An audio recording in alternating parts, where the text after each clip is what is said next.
Elit politik tradisional masyarakat Kerinci, lembaga adat bukan lembaga adat.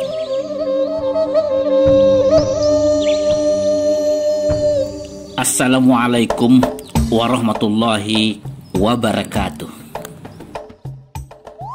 Dari berbagai teori migrasi suku bangsa di muka bumi, diungkapkan bahwa ranah lembah alam Kerinci telah dihuni oleh manusia Proto-Melayu sejak 2000 tahun sebelum Masehi.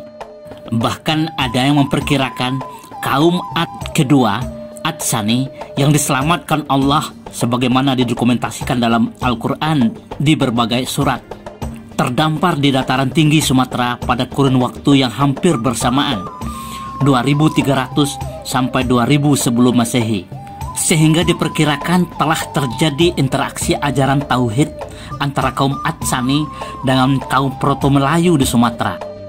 Selama rentang waktu 500-an sampai 200-an sebelum Masehi, kawasan Nusantara termasuk Kerinci didatangi gelombang migrasi bangsa Detro Melayu, Melayu muda dari daerah Dongson, Vietnam.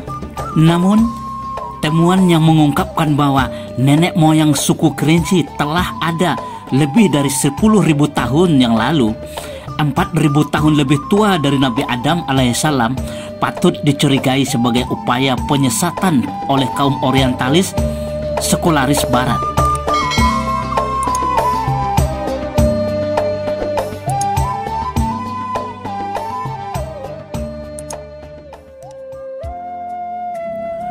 Pada masa itu, sebagaimana juga masyarakat kuno di seluruh belahan bumi, masyarakat Kerinci belum memiliki sistem organisasi masyarakat yang mapan. Mereka berkelompok secara alamiah mengikuti kaum perempuan, ibu yang melahirkan, merawat dan memelihara mereka sejak bayi sampai mandiri. Sementara kaum laki-laki dewasa, bapak, bebas berpindah-pindah dari satu wilayah ke wilayah lainnya, membentuk keluarga baru dan kaum baru.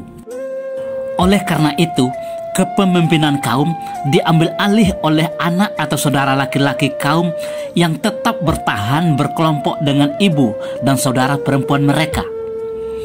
Inilah cikal bakal sistem kepemimpinan asli masyarakat Kerinci yang berbasis keluarga kaum perempuan yang disebut Anok Jantea atau Taganoa, yang dilabeli oleh orientalis barat sebagai matrilineal, lagi-lagi untuk menyesatkan pemahaman manusia sedunia.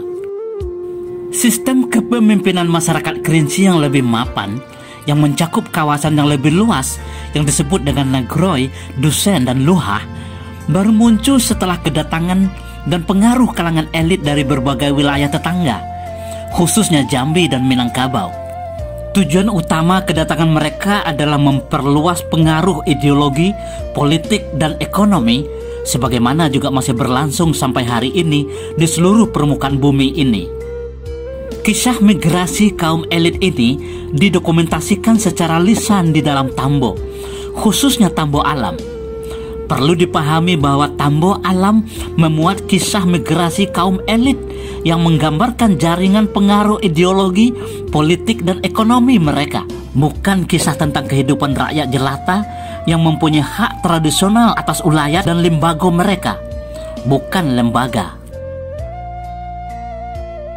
Merujuk Tambo Alam Kerinci, kaum elit politik tradisional Kerinci bermula dari seorang figur karismatik yang paling populer dalam berbagai sumber sejarah klasik, yang juga diceritakan dalam Al-Quran, Iskandar Zulkarnain, dengan pengucapan dan versi yang berbeda-beda.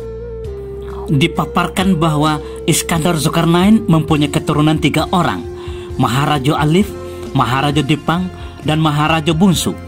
Maharaja Alif bertugas memimpin negeri Rum, Roma, Romawi, Eropah sekarang. Maharaja Dipang bertugas memimpin wilayah Bendo Cinau, kawasan Asia Timur, Cina, Korea, dan sekitarnya. Sedangkan Maharaja Bonseu atau Maharaja Bunsu mendapat tugas memimpin Minangkabau, Nusantara.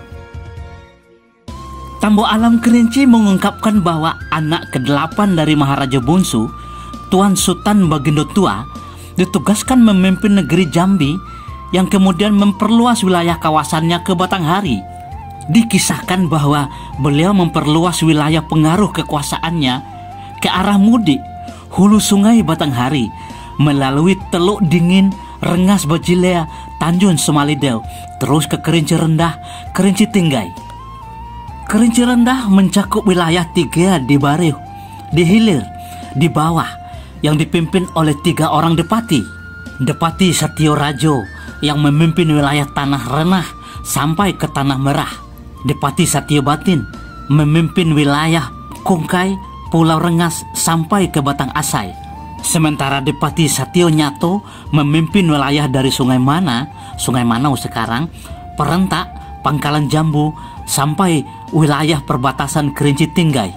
Sebagian besar dari ketiga wilayah ini termasuk ke dalam wilayah administratif Kabupaten Merangin dan Bangko sekarang. Kerinci Tinggi mencakup wilayah di bawah kepemimpinan Depati 4 Selapan Helekae, pemangku yang berlima, pegawai raja, pegawai jenea. Depati 4 terdiri dari 4 orang elit politik tradisional Kerinci yang memimpin wilayah Kerinci bagian hilir. Depati Muaro Langkat berkedudukan di Tamiai, perbatasan dengan wilayah Kerinci Rendah. Depati Rincun Tela berkedudukan di Pulau Sangka. Depati Bionsarai yang berkedudukan di Pengasai, dan Depati Batu Hampa yang berkedudukan di Hyang Tinggai. Sedangkan Depati Selapan Helekae adalah perluasan kepemimpinan Depati Batu Hampa yang semulanya berkedudukan di Sanaran Ageo, yang kemudian berubah menjadi Depati Atur Bumai yang berkedudukan di Hyang Tinggai. Mereka inilah 8 elit politik tradisional Kerinci yang memimpin Kerinci Tengah ke Mudik, pesisir bukit bagian timur, yang di dalam tembok alam Kerinci disebut sebagai 3 Dili, 4 dengan Tanah Rawa, 3 Mudik, 4 dengan Tanah Rawa. 3 Dili 4 dengan Tanah Rawa terdiri dari Depati Serah Bumoy yang berkedudukan di Salima, Depati Atur Bumoy yang berkedudukan di Hyang Tinggai, Depati Mudo Terawan Lidah berkedudukan di Panawa, dan Depati Mudo Udo Nenggalo Terawan Lidah yang berkedudukan di Kampung Dalia Tanah Rawa.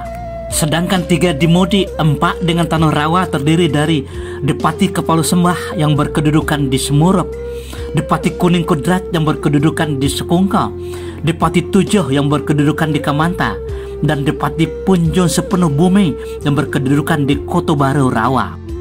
Masing-masing depati ini memiliki otoritas memimpin anak betina mereka masing-masing secara otonom di dusun mereka masing-masing, tidak di bawah kekuasaan atau intervensi sultan dan raja. Sebagai penghubung raja dan sultan, dibentuklah pemangku yang balimau. Pemangku Sayo Rajo berkedudukan di Koto Petai, pemangku Cayo Rajo berkedudukan di Semerap Ujung Pasir, pemangku Cayo Dirajo berkedudukan di Semerah Bungo Tanjung, pemangku Dirajo berkedudukan di Sebukar Koto Iman, dan pemangku Malindeman berkedudukan di Tanjung Tanah. Untuk memimpin wilayah Kerinci Tengah, pesisir bukit bagian barat, sebagian besar wilayah Kota Sukabumi sekarang, dibentuk Depatai Namba 7, Permentai na 10, Mangkau Namba 2 beserta Ngabit Teh Santio Bawe. Depati Setudo memimpin anak betina di Sungai Penuh. Depati Payonagroy Panjan Rambau memimpin anak betina di Pondok Tinggai. Depati Sungai Penuh memimpin di Sungai Penuh. Depati Palawan Nagroy memimpin anak betina di Dusun Benek. Depati Alam Nagroy memimpin anak betina di Dusun Baheu. Depati Simpan Nagroy memimpin anak betina di Dusun Baheu, dan Depati Cahayo Nagroy memimpin anak betina di Koto Renah. Pementai Nasa Pulau terdiri dari Datuk Singarapi Putih, Rio Jaya, Rio Mondehe, Rio Sengahau, Rio Temenggau, Rio Patai, Rio Mandarea, Datuk Sipati Uban, Datuk Sipati Kudrat, dan Datuk Singarapi Gagak. Sedangkan pemangkau nomor 2 terdiri dari Mangku Raja dan Mangku Depatai. Keunikan dari jaringan elit politik dan kepemimpinan tradisional Kerinci yang masih lestari sampai hari ini adalah bahwa setiap depati bersama jajarannya yang disebut dengan kembar rekannya memiliki otoritas dan kekuasaan yang sangat otonom di dalam kaumnya. Anak batino mereka masing-masing tidak bisa diintervensi, apalagi dikuasai oleh kekuasaan manapun. Mereka tidak memiliki loyalitas kepada raja atau sultan, walaupun mereka mengakui keberadaan dan menghormati kekuasaan raja dan sultan. Loyalitas dan integritas Depati seutuhnya diabdikan kepada anak batino mereka yang dipertanggungjawabkan kehadirat Tuhan Yang Maha Esa, Allah Subhanahu wa Ta'ala. Itulah yang dimaksudkan dengan sakti alam Kerinci, tanah kedepatian. Bahkan wilayah yang tidak termasuk ke dalam jaringan Depati 48 Helaikai memiliki depati masing-masing yang memiliki otoritas otonom. Untuk wilayah Kerinci bagian utara, elit tradisionalnya dikenal sebagai Depati Tigoluha Tanah Sekudung yang berkedudukan di Sulak. Karena begitu otonomnya, si Ulak sering disebut ajun lain tapayan dewek, adat lain puseko mencin, yang dipimpin oleh Depati nomor 3, Depati Intan Kumbalo Kaum Sagalo Bumi Rajo yang berkedudukan di Seulak Mukai. Depati Mangkubumi Kulit Putih Suku Barajo berkedudukan di Seulak Panjang, dan Depati Simpan Bumi Tunggun Satio berkedudukan di Seulak Gedang. 3 orang depati ini dilengkapi dengan 4 orang Bungkan Perbakalo dan 8 orang Nenek Mama Permenti. Untuk wilayah Kerinci bagian tengah pesisir bukit bagian selatan, Kumun dipimpin oleh Depati yang berempat, Depati Galang Negroy, Depati Puro Negroy, Depati Nyato Negroy, dan Depati Semperno Bumi Putih. Sedangkan untuk wilayah Tanjung Pauh dipimpin oleh seorang Depati yang dikenal sebagai Depati Tanjung Pauh. Wilayah pesisir bukit Kerinci bagian hilir dipimpin oleh Depati yang memiliki otoritas otonom di dalam kaum anak batino mereka masing-masing. Anak batino di wilayah Lolo dipimpin oleh Depati Seliring Kulambo Rajo. Anak batino di wilayah Lempur dipimpin oleh Depati Lekuk 50 Tumbi.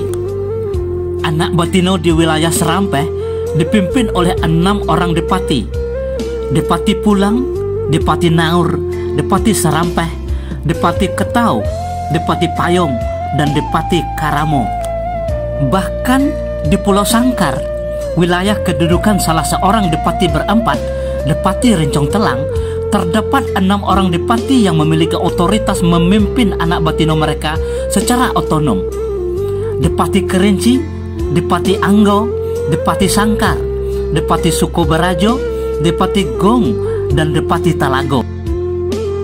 Saudara, ternyata jauh sebelum kelahiran Negara Kesatuan Republik Indonesia, Kerinci sudah memiliki sistem kepemimpinan dan elit politik yang sudah sangat mapan, berurat tunggang ke bawah, anak batino kaum, dan berpucuk bulat ke atas, Tuhan Yang Maha Kuasa, Allah Subhanahu wa Ta'ala.